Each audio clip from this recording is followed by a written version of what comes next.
Let's talk about Scouts with special needs. Sometimes you may not even see it.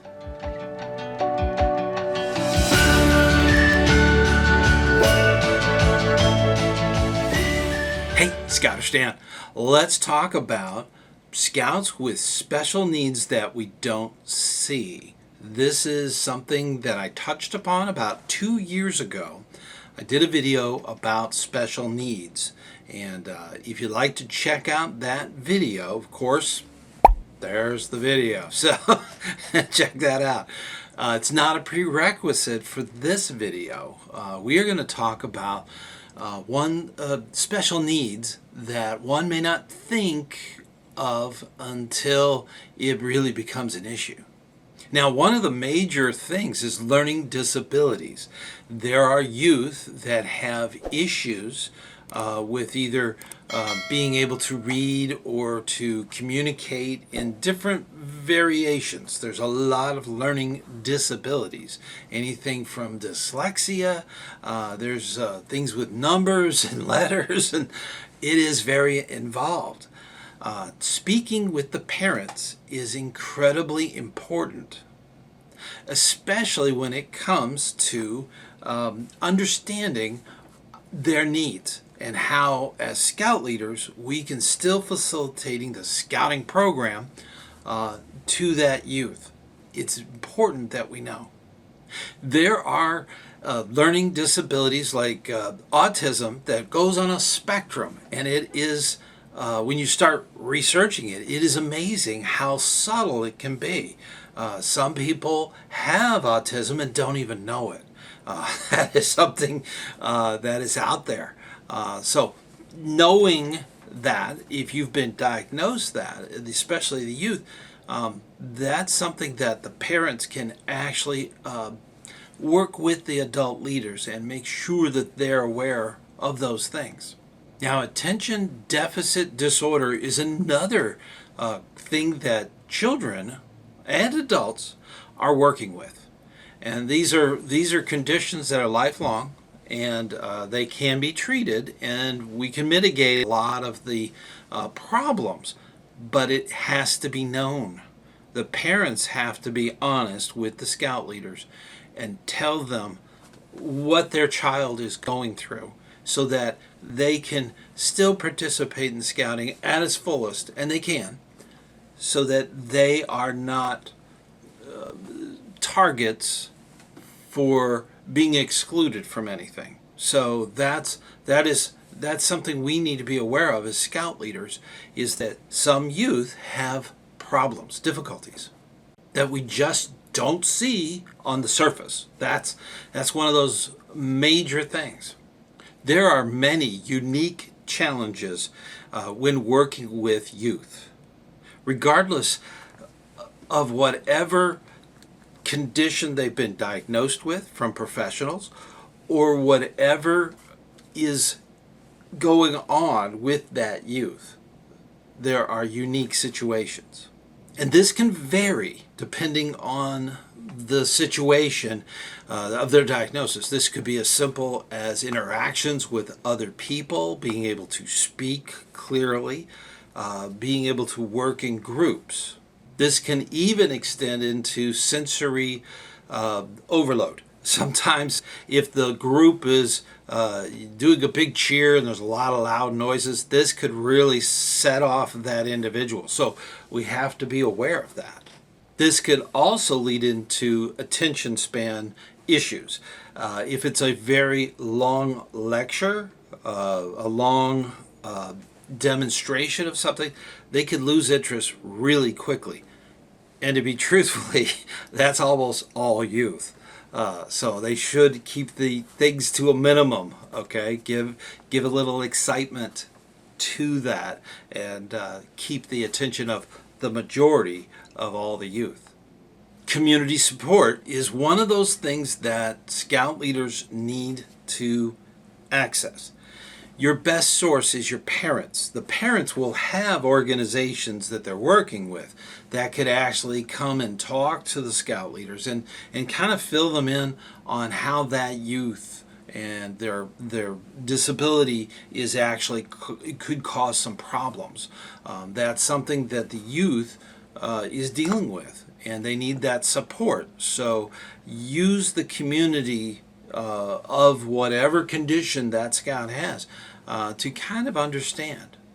Now, in some troops and even in some packs, they will designate adult leaders, usually the parent, to kind of come in and be an assistant, and really try to work with the youth as a group, but to be there to help the scout leader understand where that youth is having a difficulty, where there's a problem, and coming up with a solution. Empathy and understanding is critical to all scouts, regardless of whatever's going on. This is important for all scouts. All scouts should be treated with respect and accordance to the Scout Oath and Scout Law.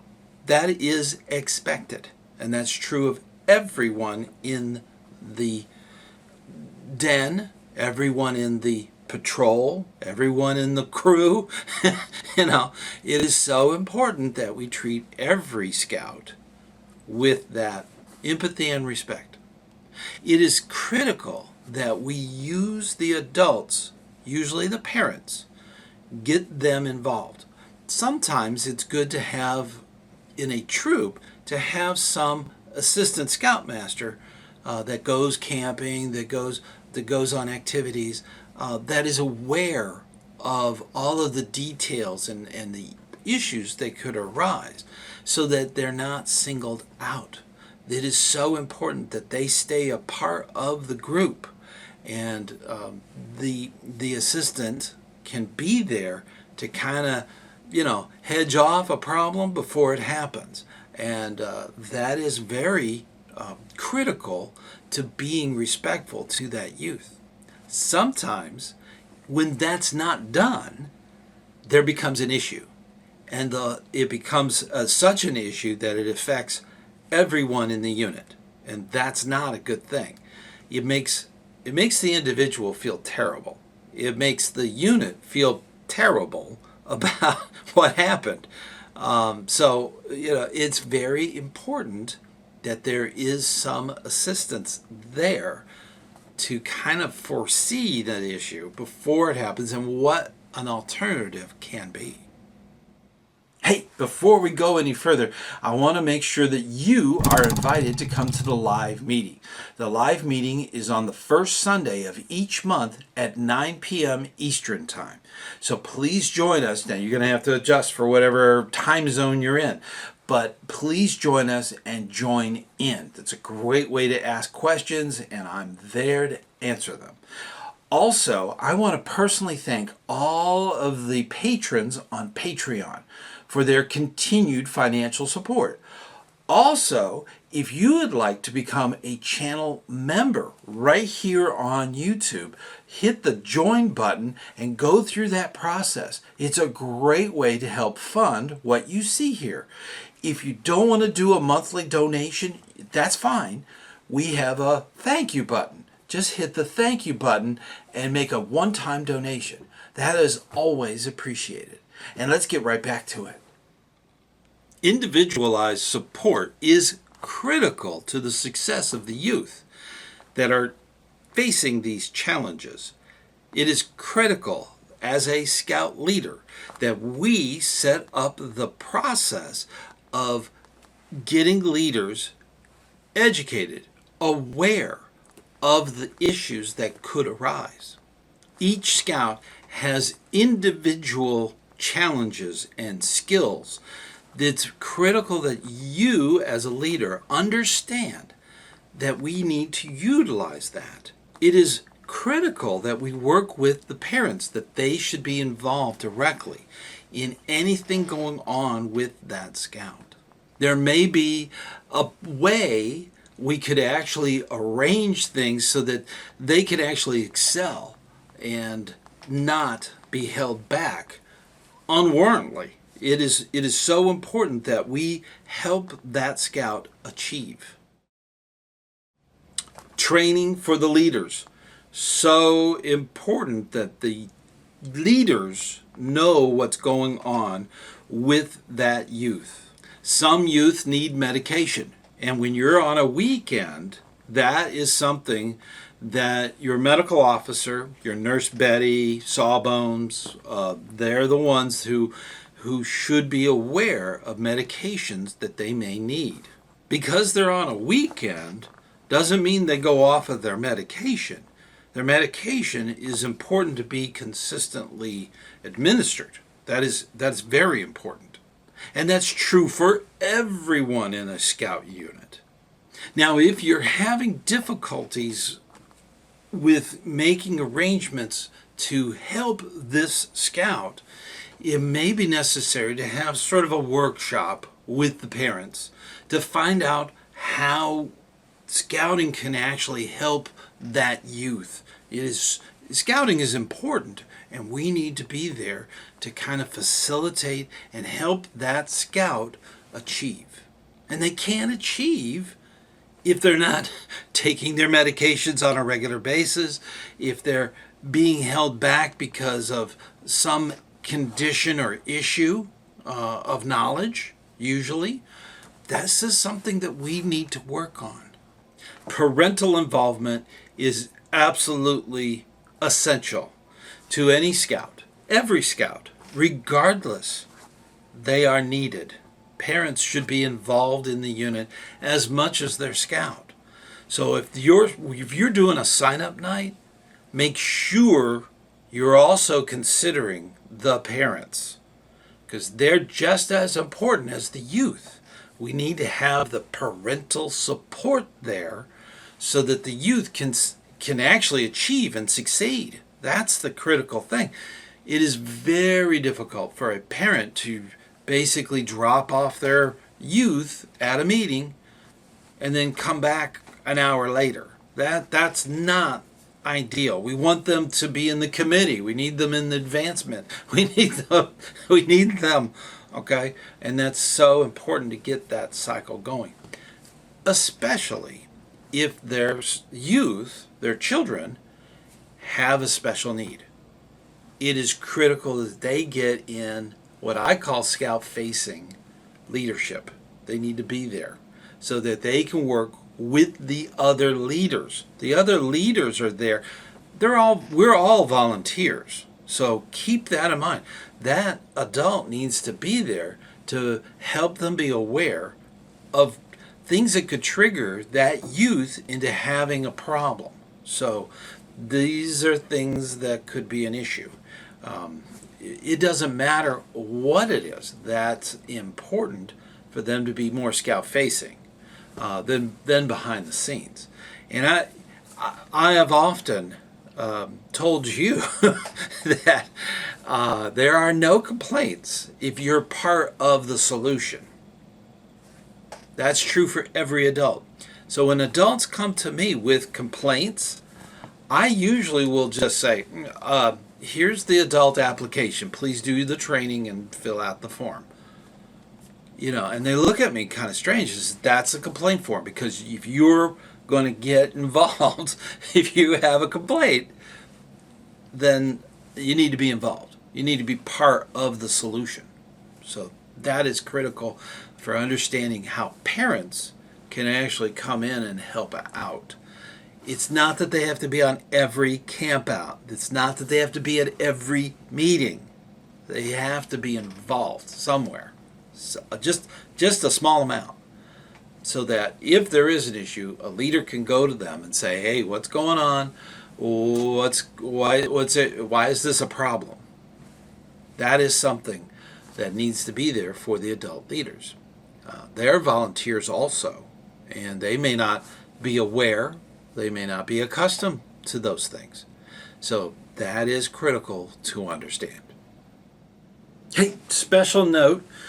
Just wanted to jump in and answer a critical question. I was actually part of staff at the National Annual Meeting recently. It was held here in Orlando, where I live.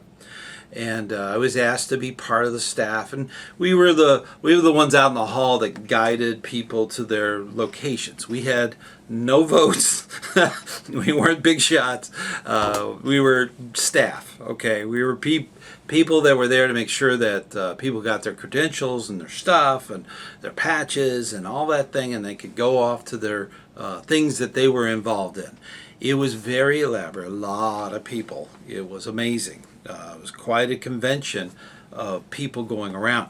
And the big thing that everybody's been asking about is the new name, Scouting America.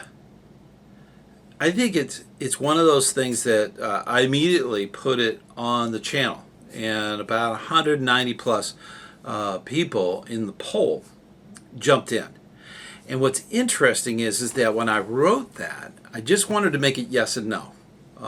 But, I thought about it, and being that scouting is very, we teach morals to youth, and we talk about the Scout Oath and Scout Law. We tend to be very strict in those kinds of thoughts. And because of that, if I put yes and no, everybody would have said no. So I put in a third option of indifferent. So with that, it changed everything. Because if you look at the survey, 49% said no. I was expecting that to be even higher. Of course, yes, more inclusive was smaller, and indifferent because the Scout Oath and Scout Law are still the same. That's something that should never change. The core values of scouting are the same, no matter what you call it. And this is a scouting movement. So for all of those 49%, back and forth. I kind of agree with you. New names, whatever you want to call it. I'm more of the indifferent. I'm not yes or no myself, because I'm more about the scouting values. And it was kind of strange having Scouts BSA, because that was for boys and girls, and it was odd to see that on a girl's uniform. So it was just odd. And I think that Scouting America is so much more streamlined to what our movement is about. And if you look at Europe, there's different countries that do the same thing. They'll say scouting and then the country name. So that it kind of goes along with all of the stuff from the World Organization of the Scouting Movement, which we have on our shirts. Okay, they kind of go along with that. So the naming, that's the overall thing that a lot of people don't understand. They never get rid of any of the logos. The BSA will still be part of the property of the organization. Boy Scouts of America will always be part of the assets of the organization. So if you have that on a shirt, I have it on this shirt. These shirts last a long time.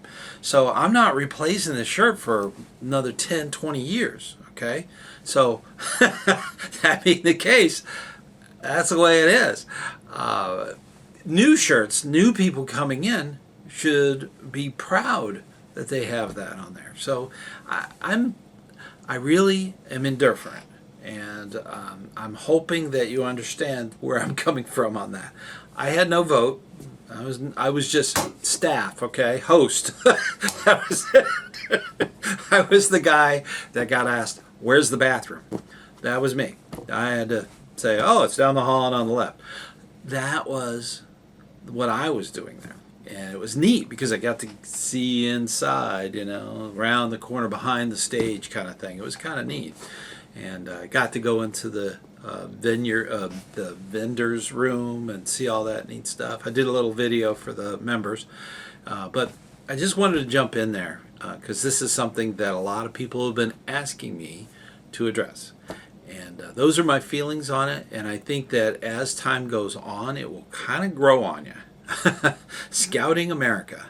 That is, it's kind it kind of has a ring to it. At first, I was kind of like, oh no, not another. Yeah. They've been changing the name like every 20 years, so they keep doing name changes and programs and stuff like that. It's a scouting movement, and what I mean by movement, there's always going to be an element of new and change. And the reason for that is things that are not new and change and adapt, they go extinct. And I don't want scouting to ever go extinct. I'm sure you don't either. So give it a try. Just kind of say it a few times and it'll be just fine. I don't think it's going to change anything that really, really matters. And that's that core values. I don't think it changes any of that. And with that, let's go ahead and wrap things up for this episode. Please think about scouts that might have a disability that you just don't see. Make sure you talk with your parents. It's so important that you get that parental support. You get the parents involved. They're experts. They're living with it 24/7. So they're experts on what their scout is facing, those challenges. So that is key to making that happen.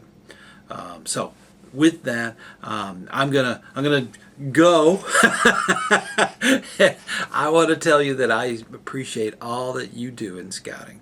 Please keep up that hard work. And if you're interested in finding out more about Scouts with Disability, I have a video over there. And until next time, I will see you on the trail.